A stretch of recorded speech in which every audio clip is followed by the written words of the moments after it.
পকোড়া পকোড়া আর পকোড়া। শীত আসলে যেন মনে হয় যে পকোড়া খাবো। তো তোমরা অনেকেই অনেক রকমভাবে পকোড়া খেয়েছো। এই রেসিপিটা দেখে একবার হলেও তোমাদের বানাতে ইচ্ছেই করবে। এটা কিসের পকোড়া সেটা তোমরা বুঝতেই পারছো না? বুঝতে পারছো না বন্ধুরা? বলো তো। দেখো, এটা হচ্ছে বেগুনের পকোড়া। তো পকোড়াগুলো দেখো আমি খুব সহজে বানিয়ে নিয়েছি, কিন্তু কিভাবে এটা রেডি করেছি সেটা তো তোমাদেরকে পুরো ভিডিওটা না দেখলে বুঝতে পারবে না। সেই জন্য পুরো ভিডিওটা তোমাদেরকে দেখতে হবে। শীতকাল মানেই পকোড়া খেতে ইচ্ছে হয়, তো সেই জন্য দুর্দান্ত স্বাদের আমি বেগুনের পকোড়া আজকে বানিয়ে নিয়েছি।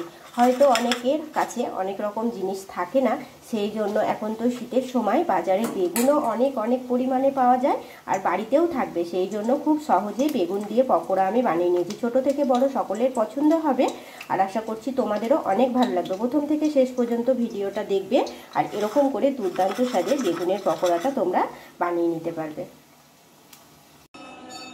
বন্ধুরা, তোমরা সব কেমন আছো? আশা করছি ভালো আছো এবং সুস্থ আছো। দেখো, তোমাদের সামনে আবারও আমি একটা নতুন রেসিপি নিয়ে এসেছি। আশা করছি তোমাদের অনেক ভালো লাগবে। বেগুন তো অনেকেই খেয়েছো, তবে আজকের এই রেসিপিটা দেখলে বারবার খেতে ইচ্ছে করবে। বেগুন খাবো না ভাবলেও খেতে ইচ্ছে করবে। যখন তখন খুব সহজেই আজকের এই রেসিপিটা তোমরা বানিয়ে নিতে পারো।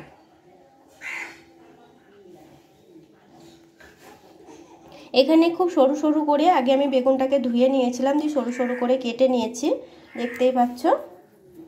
আর এখানে এখন আমি কিছুটা উপকরণ দিয়ে নেব। এখানে নিয়েছি পেঁয়াজ কুচি, রসুন কুচি আর কাঁচা লঙ্কা কুচি, এগুলো দিয়ে নিলাম।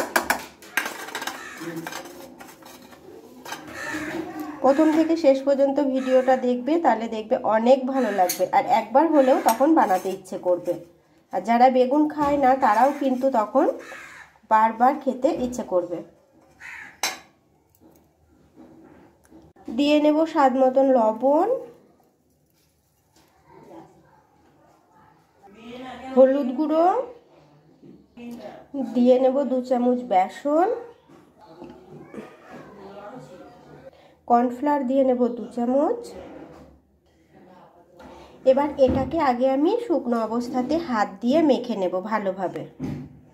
দিয়ে নেব অল্প একটু চাট মশলাটা উপর থেকে দিয়ে নেব, দিয়ে ভালোভাবে তখন মেখে নেব।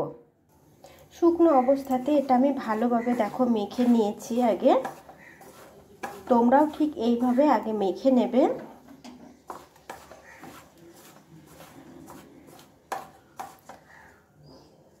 এবার এর মধ্যে অল্প একটু জল দিয়ে নেব, একদম অল্প দিয়ে নেবে, না হলে তখন নরম হয়ে যাবে। এটা দেখো একদম অল্প একটু জল আমি দিয়ে নেব। এবার এইটাকে এইভাবে ভালোভাবে মেখে নিতে হবে। দেখো অল্প একটু জল দিয়ে নিলাম, সেটাতেই কিন্তু এটা কত সুন্দরভাবে মাখা হয়ে গেল।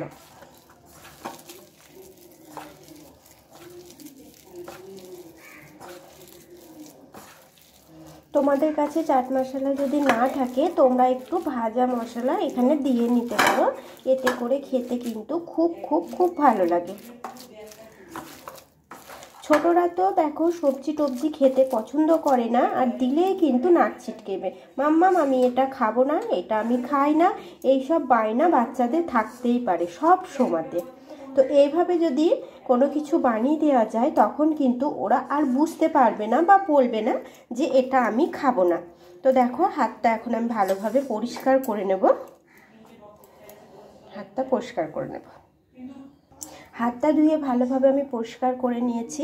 আর দেখো এটা একটু রেখে দিয়েছিলাম আমি মেখে, হাতটা যতক্ষণ ধুতে আমার টাইম লেগেছে। এদিকে কড়াই বসিয়ে নিয়েছি, আর কড়াইয়ে আমি তেলও দিয়ে নিয়েছি। তেলটা একটু গরম হবে, এখনো গরম হয়নি। তেলটা ভালোভাবে গরম হয়ে গিয়েছে। এখান থেকে আমি নেব অল্প অল্প করে, আর পকোড়া শেপে এগুলোকে বানিয়ে নেব। দেখো এরকম করে নেব।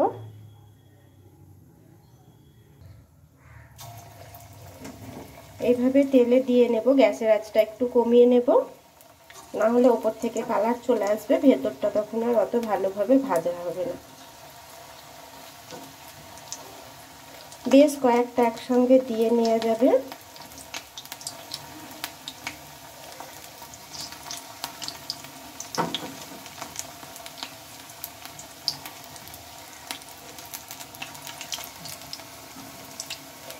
এইভাবে একসঙ্গে আমি অনেকগুলো দিয়ে নিয়েছি, আর এগুলো এখন উল্টে পাল্টে লাল লাল করে ভেজে নিতে হবে।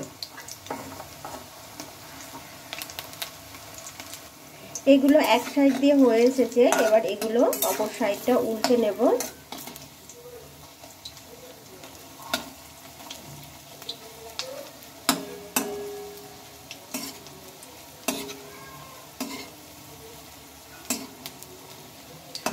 এগুলো কিন্তু ডাল ভাতের সাথেও খুব ভালো লাগে। তোমরা একবার হলেও রেসিপিটা তৈরি করো, তখন বুঝতে পারবে যে না সত্যি ভীষণ ভালো।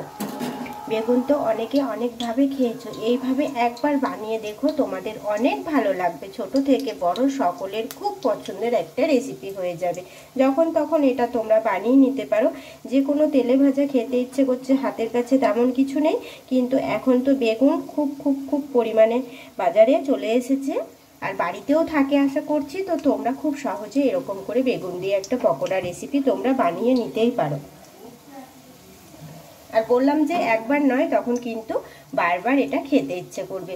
যে কিছু খেতে ইচ্ছে করছে, চলো বেগুন তো আছে, ঝট করে একটু পকোড়া বানিয়ে নিই। আর এইভাবে উল্টে পাল্টে লাল লাল করে ভেজে নিতে হবে। গ্যাসের আঁচটা একটু কমিয়ে নেবে, বললাম যে না হলে ভেতর থেকে ভালো হবে না, ওপর থেকে কালার চলে আসবে। বেগুন দিয়েও যে এত সুন্দর পকোড়া তৈরি হয়, তোমরা কি বন্ধুরা জানো বা বানিয়েছো? আমাকে কিন্তু কমেন্টে অবশ্যই করে জানিও। আর যে সকল বন্ধুরা নতুন, তাদেরকে বলছি প্লিজ চ্যানেলটিকে সাবস্ক্রাইব করে আমার পাশে থেকো। ভালো লাগলে লাইক কমেন্ট করো, বন্ধুদের সাথে শেয়ার করে নিও। আর কেমন হয়েছে আমাকে কিন্তু কমেন্টে জানাতে ভুলো না বন্ধুরা। তো দেখো কালার হয়ে গিয়েছে, এখন কিন্তু এটা আমি তুলে নেব। এর থেকে বেশি ভাজবো না, তখন এটা খেতে আর অতটা ভালো লাগবে না।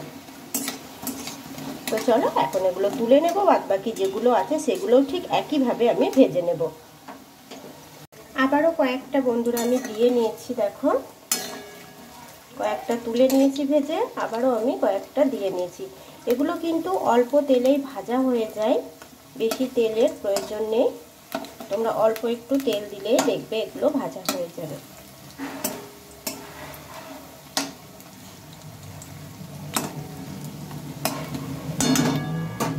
এদিকে তো আমি কয়েকটা ভেজে তুলে নিয়েছি। দেখো এত সুন্দর হয়েছে পকোড়াগুলো, তোমরা না দেখলে বুঝতেই পারবে না।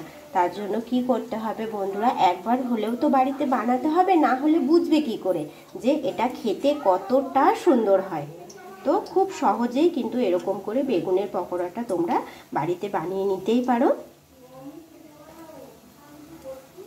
আর পুরাতন বন্ধুদেরকে অসংখ্য ধন্যবাদ আমার ভিডিও দেখার জন্য, পাশে থাকার জন্য। আর নতুন বন্ধুদেরকে আবারও বলছি, ভালো লাগলে লাইক কমেন্ট করো, বন্ধুদের সাথে শেয়ার করে নিও। আর কমেন্টে জানাতে ভুলো না, চ্যানেলটিকে সাবস্ক্রাইব করে রেখো। আর এরকম দেখবে অনেক রকম ভিডিও কিন্তু দেয়া আছে, যেগুলো ছোট থেকে বড় সকলের খুব পছন্দের হবে, এবং খুব সহজভাবেই রেসিপি দেয়া আছে, তোমরা দেখে নিতে পারো চাইলে। তো আজকের মতো টাটা বন্ধুরা, ভালো থেকো, সুস্থ থেকো। আবারও আসবো আমি নতুন কোনো এক রেসিপি নিয়ে। ততক্ষণে সকলে ভালো থেকো, সুস্থ থেকো। তো টাটা বন্ধুরা।